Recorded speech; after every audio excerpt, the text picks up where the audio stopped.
Bangladesh legend Mushfiq রহিম, যার কথা তো বাংলাদেশ ইতিহাসে সবসময় লেখা থাকবে। দুটি টি-20 সিরিজ জিতেছি, which is very good. Test ক্রিকেটে ভালো করতে হবে, ওডিআই ক্রিকেটে ভালো করতে হবে।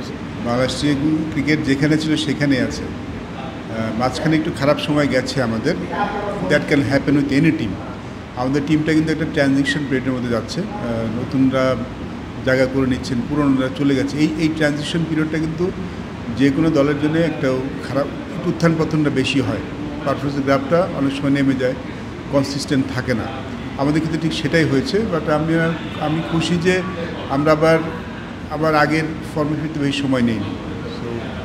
এবং আমাদের নতুন প্লেয়াররা পারফর্ম করা শুরু করেছে। আমার মনে হয় যে এখন আমাদের অনেক কাজ বাকি। আই ডোন্ট থিঙ্ক যে আমাদের সব কিছু এখন ঠিক হয়ে গেছে। আমরা দুটি টি-20 সিরিজ জিতেছি, উইচ ইজ ভেরি গুড। দুটো টপ টিমের সাথে জিতেছি, শ্রীলঙ্কা এবং পাকিস্তান, র্যাঙ্কিংয়ে যারা বেশ উপরের দিকে, তাদের সাথে জিতেছি series, which is very good. But আমাদের এখনও টেস্ট ক্রিকেটে ভালো করতে হবে, ওডিআই ক্রিকেটে ভালো করতে হবে। সো আমাদের কাজ কিন্তু অনেক বাকি আছে। বাট যেই ধারাটা এখন চলছে, যেটা শুরু হয়েছে নতুনদের দিয়ে, সেটা যদি আমরা আরেকটু ভালো করতে পারি, ডেফিনেটলি বাংলাদেশ আরও ভালো খেলবে। এবং সেটাই আসলে আমাদের দরকার। আমাদের এখানেই যে ঘুরে দাঁড়িয়ে সব ঠিক হয়েছে আমি সেটা বলবো না।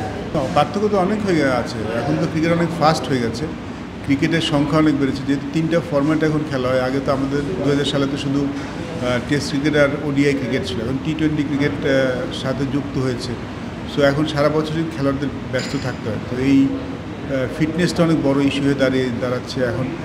যদিও ক্রিকেটার এখন অনেক বেশি ফিট আগের থেকে, বাট ক্রিকেটটা এখন অনেক ফাস্ট হয়ে গেছে, ফাস্ট ফরওয়ার্ড হয়ে গেছে। এখন টেস্ট ক্রিকেটেও কিন্তু দেখবেন যে আগের মতো খেলা হয় না। টেস্ট ক্রিকেটটা এখন অনেক ফাস্ট খেলা হয়, রান রেট অনেক বেশি নিয়ে খেলা হয় এবং ম্যাক্সিমাম টেস্ট ম্যাচের রেজাল্ট আমরা দেখতে পাচ্ছি।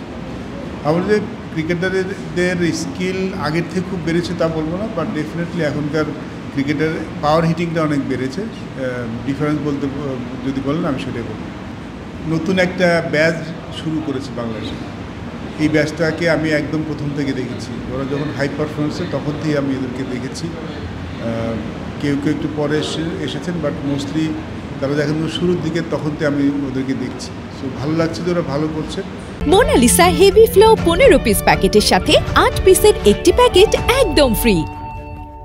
ওরা যখন ভালো করে তখন একটা তৃপ্তির জায়গা থাকে, ব্যক্তিগত তৃপ্তির জায়গা থাকে আমার। আশা করছি ওরা আরও ভালো করবে, কারণ বাংলাদেশের ক্রিকেটটা এখন ওদের হাতে। ওরা যদি আরও ভালো করে আমাদের ক্রিকেট আরও ভালো করে। এখানে মনে হয় আন্তর্জাতিক ক্রিকেট শেষ হয়েছে 2006 সালে। আমরা খেলে গেছি। আমরা শ্রীলঙ্কাকে প্রথমবার হারিয়েছিলাম কিন্তু এখানে। বাংলাদেশ শ্রীলঙ্কার সাথে প্রথমবার জিতেছিল কিন্তু বগুড়ার মাটিতে।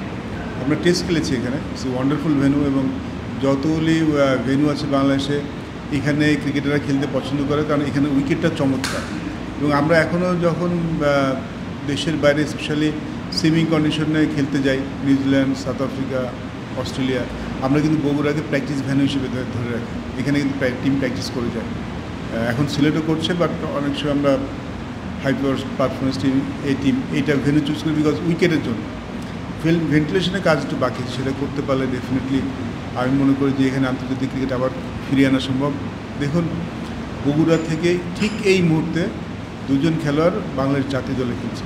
এখানে অনেক বড় ব্যাপার। বাংলাদেশে অনেক ডিস্ট্রিক্ট আছে, অনেক ডিভিশন আছে, 64 জেলা, 8টা ডিভিশন। সেখান থেকে এত 20 কোটি মানুষের মধ্যে 2জন কিন্তু বগুড়ার ছেলে প্রতিনিধিত্ব করছে, একাদশে খেলছে মানে বাংলাদেশ দলে এই মুহূর্তে। তানজিদ তামিম, তৌহিদ হৃদয়, এটা কিন্তু অনেক বড় ব্যাপার। এবং আমি যতদূর জানি ওমেন্স টিমেও বগুড়ার খেলোয়াড় আছে, ন্যাশনাল টিমে। সো যদি আপনি খেলার সংখ্যা আরও বাড়াতে পারেন, ফ্যাসিলিটি আরও একটু ডেভেলপ করতে পারেন, ইউ ক্যান ইমাজিন যে এখান থেকে হয়তো আরও ভবিষ্যতে অনেক খেলার উঠে আসবে। সো যদি আমরা এটা করতে পারি, খেলার সংখ্যা বাড়াতে পারি, ছেলেদের খেলতে দিতে পারি, তাহলে আমি নিশ্চিত যে বগুড়া থেকে আরও প্লেয়ার উঠে আসবে। একজন বাংলাদেশ লিজেন্ড কিন্তু বগুড়া থেকে উঠে গেছে, বাংলাদেশ লিজেন্ড মুশফিক রহিম, যার কথা তো বাংলাদেশ ইতিহাসে সবসময় লেখা থাকবে, লেখা আছে, লেখা থাকবে। বগুড়াতে উঠে গেছে। এখন তো এই ধরনের খেলা উঠে আসছে যে এলাকা থেকে, সেখান থেকে একটু বাড়তি নজর দেওয়াটা উচিত বলে আমি মনে করি।